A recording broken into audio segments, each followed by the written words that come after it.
धीरज भैया, शुभम भैया, असं एक जना नए नए शादी भइल बा। ससुराल में चले पहला होली बितावे के उनकर एगो साली रहे छोट ना बबुआ आ चहले जगह मेहरारू संग करे नी मेहरारू के रंग लगावे नी वही में सालियों के रंग लगा दी।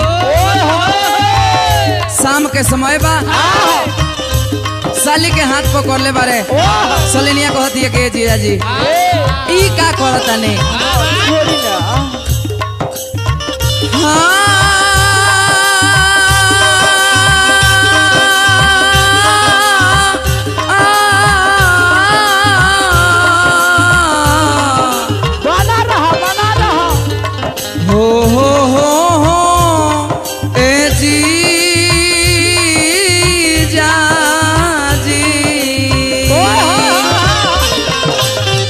साली का कहतिया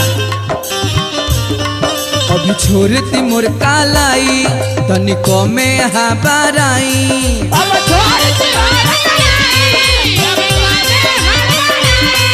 अभी छोड़ती मोर कालाई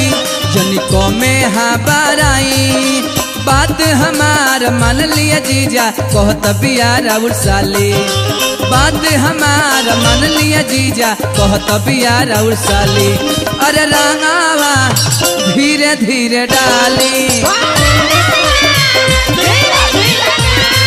अरे रंगावा धीरे धीरे डाली अरे धीरे धीरे डालो जीजा जी अभी छोड़ती मोर कालाई जनिको में हाबराई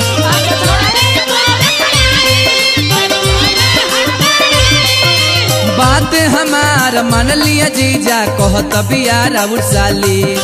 बात हमार मान लिया जीजा कहत बिया राउर साली अरे रंगावा धीरे धीरे डाली अरे रंगावा अपना दीदी के डाली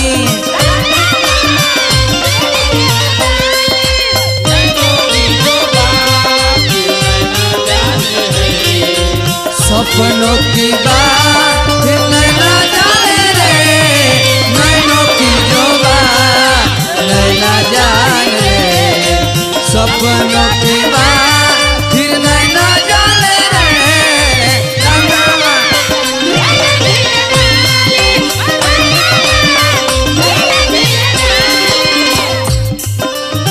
उसाली कहती है कि जीजा जी अभी सब लोग खाना उना नहीं थे खैले आ साँझ के समय बा अरे वही हमरा फेर में लागल बा सलिया कहत का बिया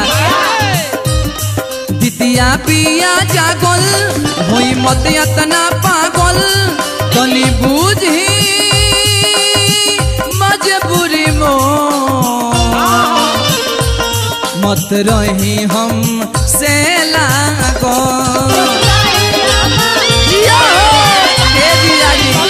मजबूरी बुझी दिल के दितिया पिया जागल हुई मत इतना पागल तनी बुझी मजबूरी मत रही हम से लागल होई का जन जाई के हो जाई हाला भौजी मारी ताली जन जाई के हो जाई हाला भौजी मारी ताली अरे रंगावा धीरे धीरे डाली अरे रंगावा अपना बहनिए के डाली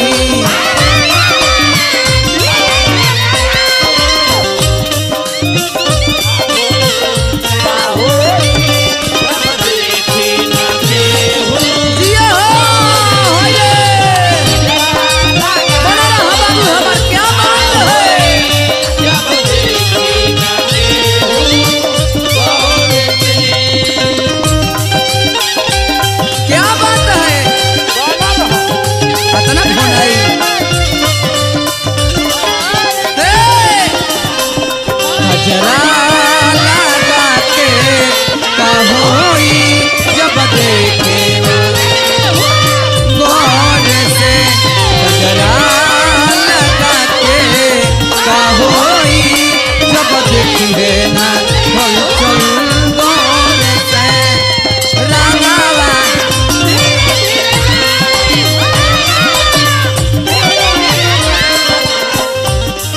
साली कहती है के जीजा जी रउरा से हम हाथ जोड़ के विनती करत तनी तनी बीते दिरतिया के जीजा मानी बतिया के जनी धरी हाथ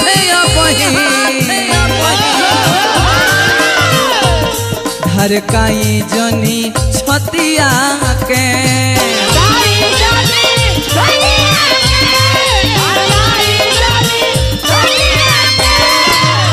ए हल चल बार बार तारा से कहता नहीं तार ई संपत्ति है तोहरे हो तारा सिवा तारा ले निमन के थोड़ी मिली काटली हनी गाल ये जीजा चुसनी होठ के लाली